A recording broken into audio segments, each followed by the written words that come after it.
So talk a little bit about, obviously you were heavily involved in what is now Seeds Canada, Seed Trade Association changed their name, etc. Obviously you've got a passion for seed and agriculture, etc. But that's a different type of role.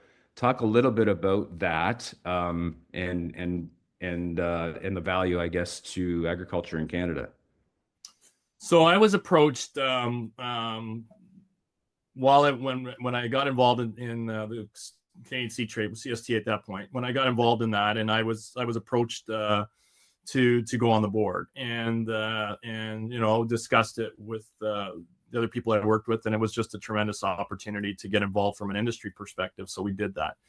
I had an opportunity to work on the crop protection side, and it is an awesome business, and it's been foundational to what we've done for productivity on the farm globally, right? And but the seed business I really love, and I love it because it's the starting point, right? Your anything, crop, food, fiber, livestock starts with something in the ground, because you got to have something to use for fuel, you got to have something to feed.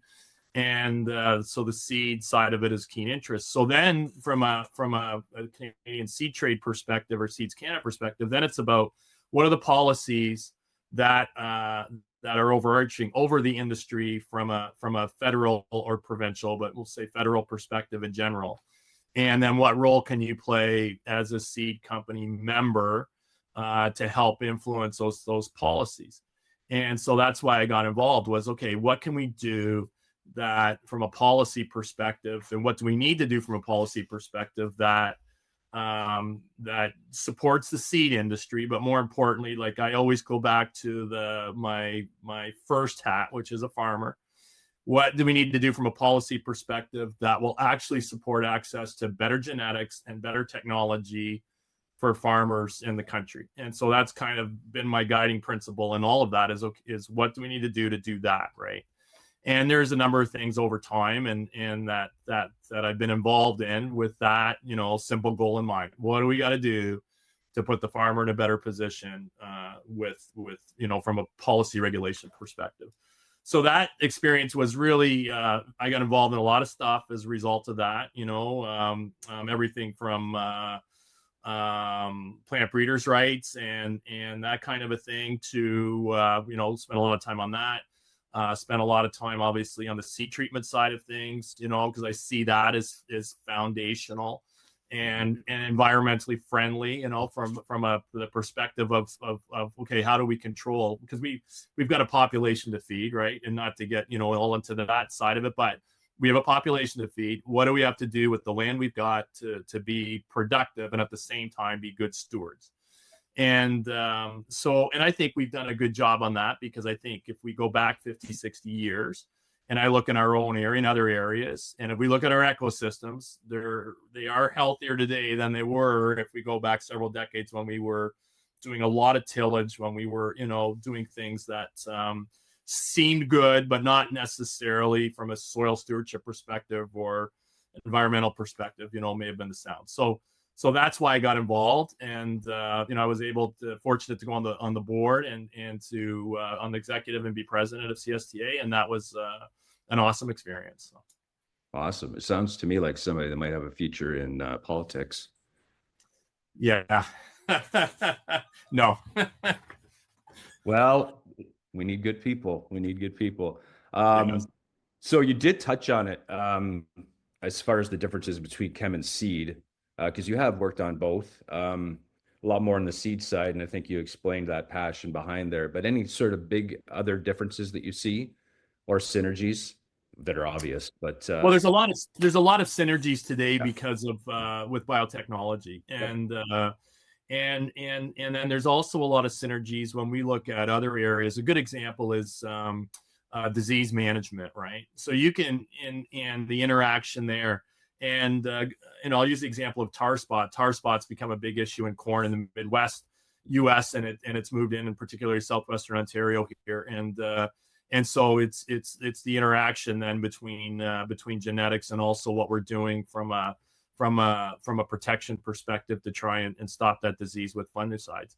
And so we have, there's a lot of interaction between the two industries. Biotechnology also helped to drive that because we implanted in the plant genes that gave us tolerance to specific herbicides and the like, and that's been an unbelievable advance. And the one thing I touch on when I make public talks or speeches is that, when we talk about biotechnology, it's the safest thing we've ever done in our food supply ever. And most people would, I know it's evil in some circles, but when you look at the actual impact on our food supply, it is the safest thing we've actually done ever. And it's actually helped make for a healthier feed source as well, if we look at on the livestock side. But crop protection side is it's part of modern agriculture. And you look at modern agriculture as a complete system. And, I had the good fortune to work in that side of it. In a lot of areas I still apply today. Like I did a lot of work on disease control, herbicide management. Those are all things I'm still applying today as in the seed industry in terms of what we're trying to do and working with our customers. So it's all built together. It's all one thing. Now, I'm curious on biologicals, and I know that's a broad statement. It's like saying digital. But from a seed perspective, what are you seeing or partnering with, or especially in Canada, has a high, I've seen some studies, high propensity to want to use it, but I wouldn't say it's in heavy use yet. So biological is an interesting area. I mean, it holds a lot of promise, and I would say we're still very early on in the biological area. And I say that because it's been we've tested, at Mazex as an example, but in general, the industry has tested a lot of products. Yeah. And that hold, in theory, a lot of promise. And then it's a question of the consistency of performance in the field. And I think we're starting to see some better products that way. But that's probably the biggest thing is when I spray herbicide, I see it, the weed is dead, right? When I spray a fungicide, I've got examples this year where the helicopter missed on a headland as an example. Because I had a helicopter in because of the mud. Well, the crop wasn't protected. Like I'm seeing 50 bushel difference. Well, I can see, the product is working. And I think of biologicals, it's just getting to that stage where we have active ingredients that are giving us a more consistent performance, so that economically becomes an easier decision to make to use them.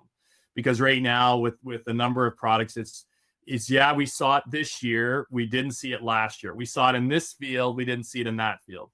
And so making that jump and making a recommendation is still not easy on some product areas. But I do think it is the sexy topic of the day. We'll put it that way. When you look at the movement in Europe to move away from a lot of our modern agricultural tools, biologicals are playing a role because they really have nothing else, right? In some cases. And so we get parts of Canada, and I'll point to Quebec as an example that tends to mirror Europe to some degree.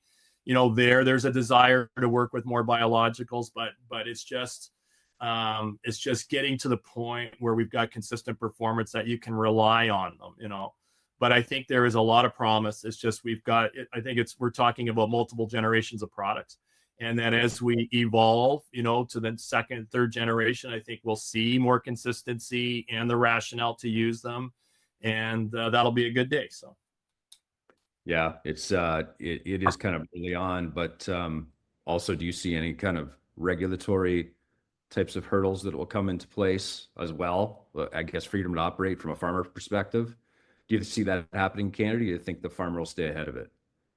I think it's very difficult for farmers to stay ahead of the public policy curve, because the reality, whether the United States or Canada or Europe, you're governed by a majority urban population. And farmers historically have not been good about telling their story. Farmers historically, and I'm saying as a collective, farmers and industry, have not been the best at explaining, what this means for the consumer and why there's a benefit. And we're getting better at that slowly. But I think Europe got way behind the curve. And so you had special interest groups that took over policy direction. in Quebec, we see some policies going into effect that are limiting freedom to operate. I think there were some things they wanted to do even on fertilizer recommendations and mandating agronomy support. Farmers were pushing back, and so the government is testing the limits there. And in the rest of Canada, we were on that. We were on not to show political stripes, but the reality was in Ontario under Liberal government, we were well on that curve towards the government saying we know better than you, right? And we know better than science, and we're not going to look at the science. I mean, when you have a minister tell you that, that's not a great day, right? As well-meaning as that person is. But so we've got to stay ahead of it. There's a lot of people that are working hard on it. I think the biggest issue is to really influence public policy.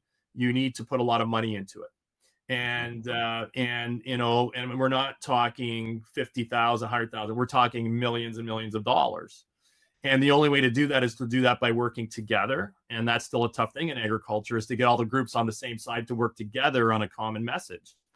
And until we do that, it's going to be tough I think, to keep control. So then it depends on the political color that's running the show and what their ideology is. And that's important. Yeah, no, well said. Well said, with also staying on the line. So why don't we switch gears here? Like, we've talked about your career. We got a little bit of time left here. If you go back to a young Steve Denise, what advice would you give young Steve growing up on the farm, looking back at things? I would say ask lots of questions. Ask more questions.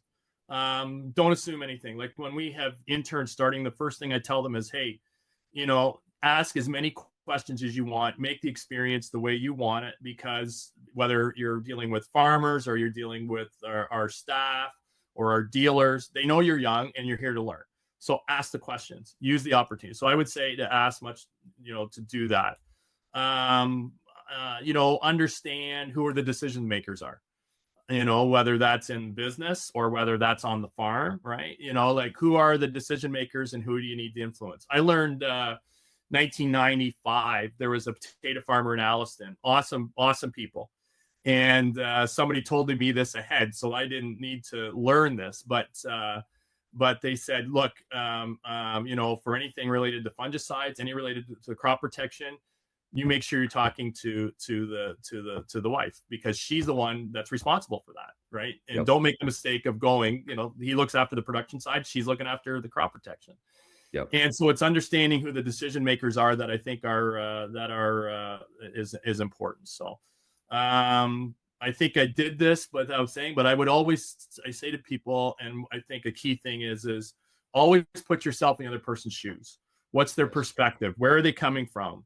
Don't make any assumptions, like you've got to understand where they're at. And that means asking questions. And before, you should either judge them or try to sell them something. You really got to understand and put yourself in their shoes. My son, even last night, he had a negative experience at work. And I said, you got to understand what was going on in that other person's day that they were upset. It had probably nothing to do with you. It was something else going on. It got put on you. But the reality is, there's probably something else going on that we knew nothing about. Right. So I think that's a pretty key thing to relate with people. Yeah, no, I like your thing of curiosity. Just always stay curious. Which gets to always ask the questions, right? Yeah. Like turn into your 5-year-old self. Why? Yes, exactly.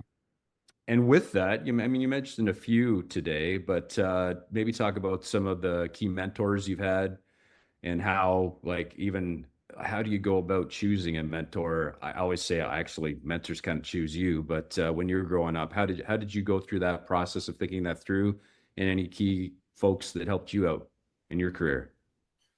Yeah, I've been lucky to work with a lot of good people, and so it's not that I sought them out. It's just that I had the opportunity to work with them, and they help guide. So I'll start much earlier. Like my father, obviously, was probably the biggest mentor in my life, and influenced and he passed away earlier this year, so I had a lot of time to think about that, and it's somebody you miss because we talked almost every day, right? But he was probably the number one mentor. My parents both, And then, I had, I'll go off agriculture for a minute. I had a person by the name of Ron Berlamont.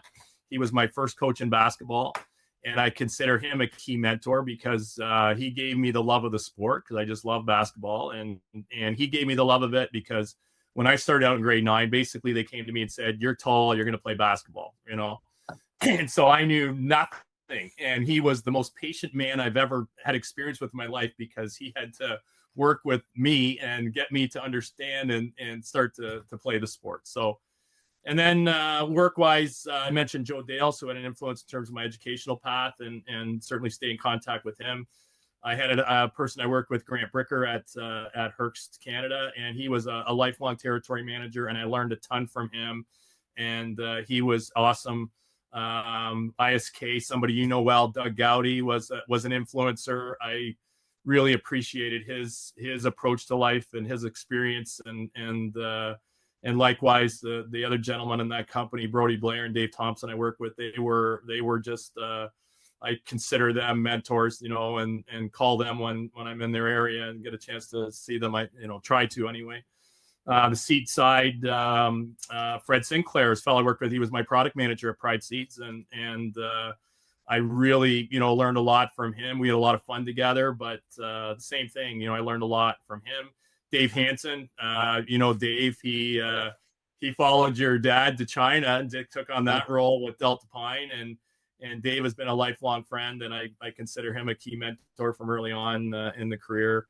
And I could go on, but that's kind of and I know I'm missing a lot of people, but those are some of the folks that I would point out. So, well, it points out bring it back to curiosity, right? You were curious, and therefore there's a lot of people, because you're going to those that you felt were the expert, right? Well, and your dad, and I didn't mention your dad, but Glenn was a mentor early on when I was still learning more about the seed industry, and his approach, and I learned a lot. So, well, he was another guy, right, that was on the chem side for a lot of his career, and then kind of switched back over to the seed side, and that's kind of where he ended up. But and like you said, seed's where it all starts, right? And then the rest is protecting it.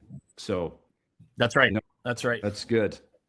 I guess the final question I've got here is around any sort of, I think we've kind of seen them throughout the talk today, but like any guiding principles that you've got, either formal or informal, that you help kind of guide your approach.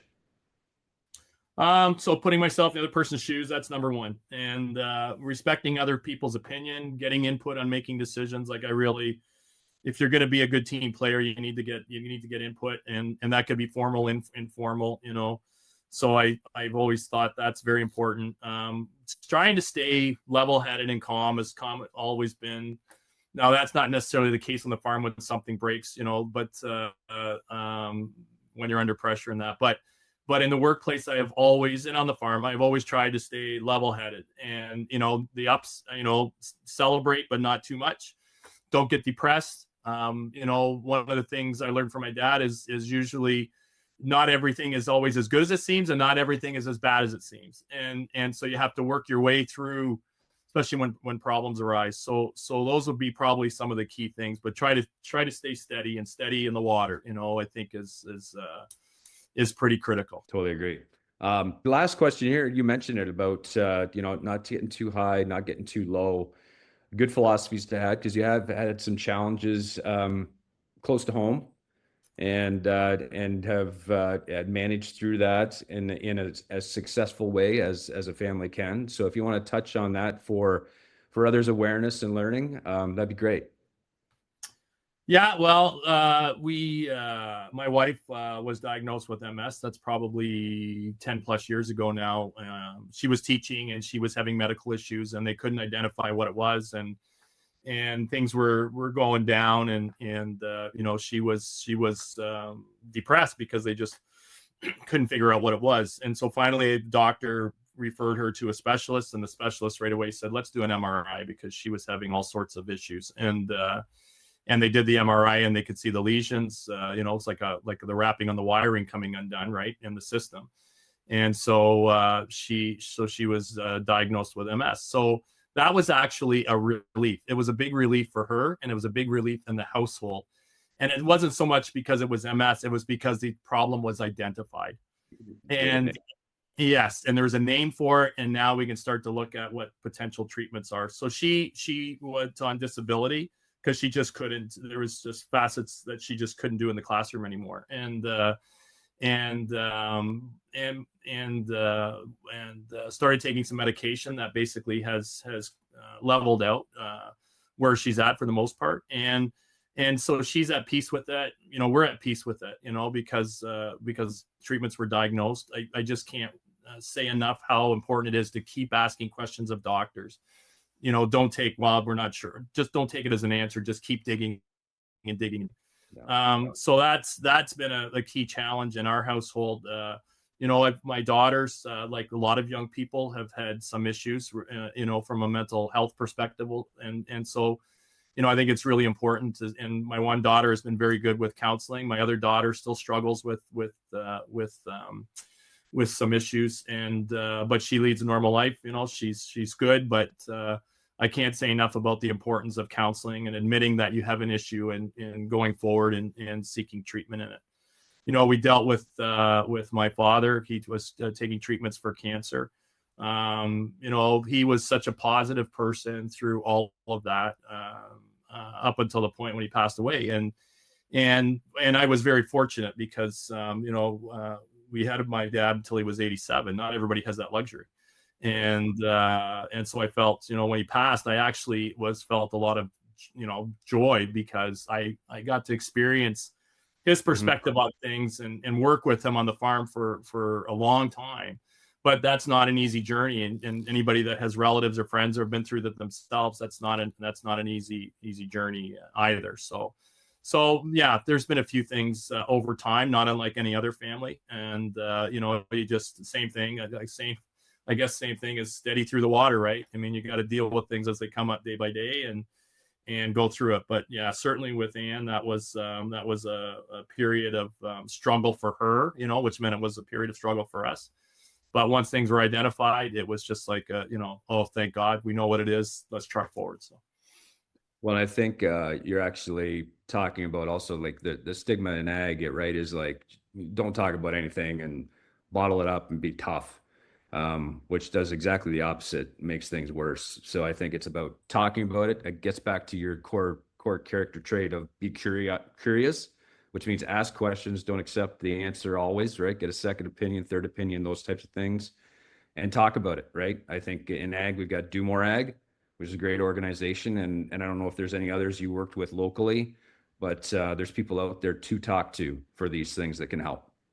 Well, and I think it's really important over the next few years because, we've had some good years in agriculture, but we're probably going to have some years here with lower commodity prices and challenges and debt loads and operating loans and all this kind of stuff. And so I think it's important for people to stay in communication, watch your friends and neighbors. If you see something amiss, say something, right? And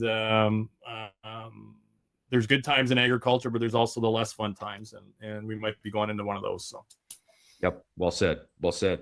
Well, thank you for everything today. It's been a pleasure. Very well spoken about everything, which is not a surprise. But thank you for your time today, and good luck with the rest of harvest and at Mazak Seed. And say hi to the family. We will do that, Rhett, and likewise to you and your family. And really appreciate the opportunity and the time that today. So it was enjoyable. Thank you.